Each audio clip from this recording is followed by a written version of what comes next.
मुझे यकीन नहीं आता हम कभी यीशु को ना देखेंगे। जरा ठहरो, क्या तुम्हें याद नहीं कि यीशु बार बार क्या कहता था? क्या? मुझे याद है कि खुदावन यीशु ने क्या कहा था कि मैं तीसरे दिन जी उठूंगा।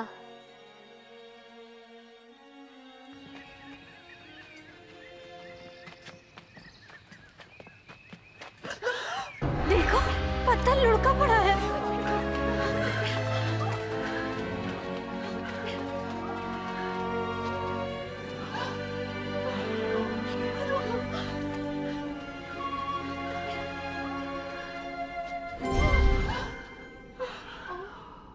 तुम जिंदा को मुर्दों में क्यों ढूंढती हो? वो यहाँ नहीं बल्कि जी उठा है। याद करो कि जब वो गलील में था तो उसने तुमसे क्या कहा था? इब्ने आदम गुनाहगारों के हवाले किया जाएगा और मसलूब होगा और तीसरे दिन जी उठेगा।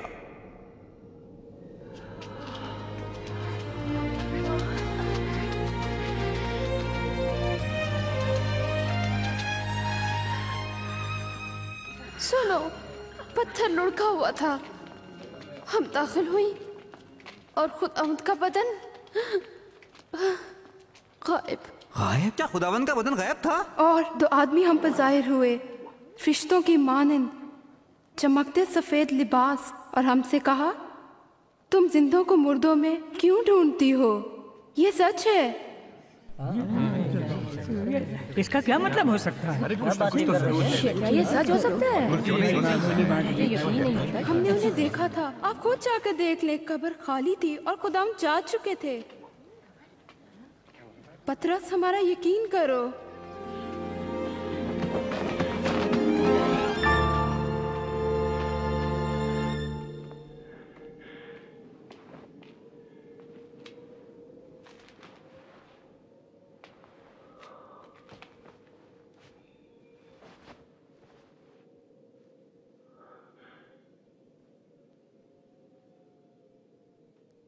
वाकई खुदावन जी उठे हैं।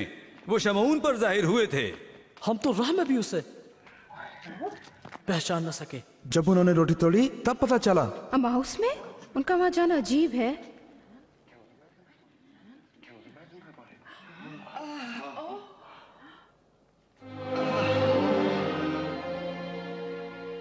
तुम्हारी सलामती हो।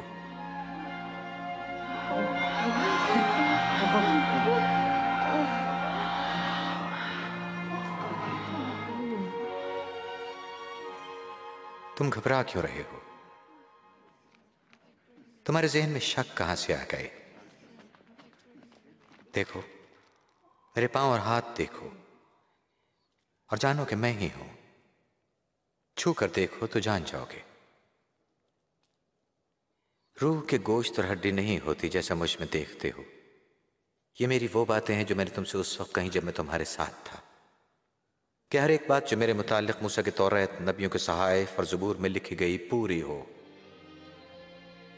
इनमें यूं लिखा है, जरूर है कि मसीह दुख उठाए और तीसरे दिन मुर्दों में से जी उठे, और उसके नाम से तमाम कौमों में तौबा की और गुनाहों की माफ़ी की मनादी की जाएगी। इब्तिदा यरूशलेम से होगी। जब कैलेब ने मुझे बताया यीशु खुदा का बेटा है, मैंने नहीं माना।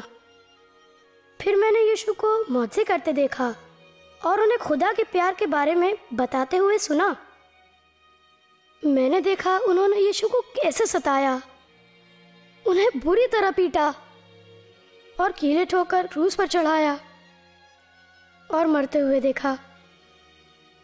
फिर उनकी लाश उतारकर ले जाते हुए देखा। पर कभी यह नहीं सोचा था कि मैं यीशु का फिर दीदार करूंगा। लेकिन एक हैरत अंगेज वाकया हुआ। खुदा की बात सच हुई। उन्होंने वादा किया था कि यीशु को फिर जिंदा करेंगे और कहा था कि अगर हम माने कि यीशु खुदा के बेटे हैं, हमारे लिए मरे, तो हम उनके साथ हमेशा जिंदा रहेंगे। मैं बहुत खुश हूँ।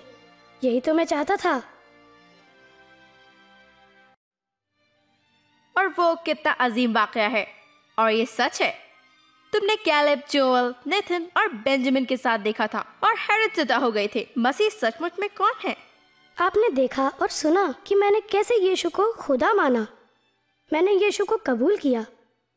अब वक्त है कि आप भी फैसला करें। क्या आप अब यीशु से माफ़ी तलब करेंगे? आप जवाब देंगे, मेरी समझ में नहीं आता, या पहले मैं अपने वालिदैन से पूछ लूं, या मैं अभी तैयार नहीं हूं।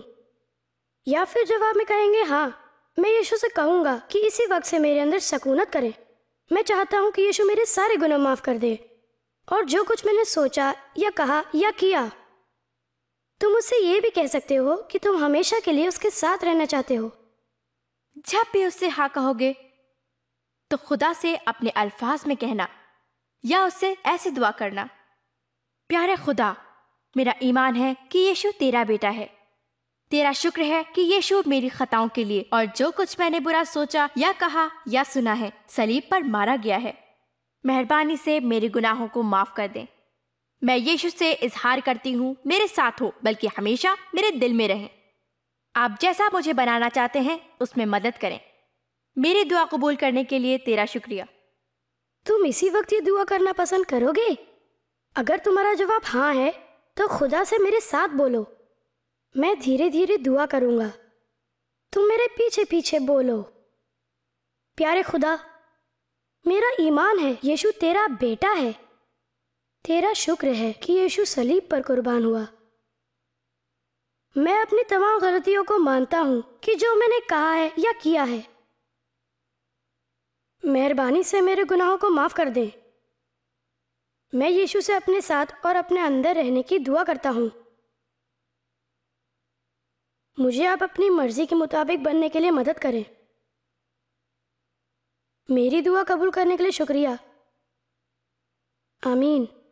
आप खुदा के वादे पर ईमान रखो कि वो तुमसे मोहब्बत करता है, माफ करता है और तुम्हारे अंदर हमेशा रहेगा। अगर तुमने ये दुआ की है तो अपने वालिद और वालिदा को बताइए और अपने दोस्तों को भी बताइए। ये अच्छी खुशखबरी है। तुम अपनी जिंदगी के बड़े कामों में से एक काम को अंजाम दे रहे हो। ये नई दोस्ती यीशु और उसके वालिद खुदा के साथ है।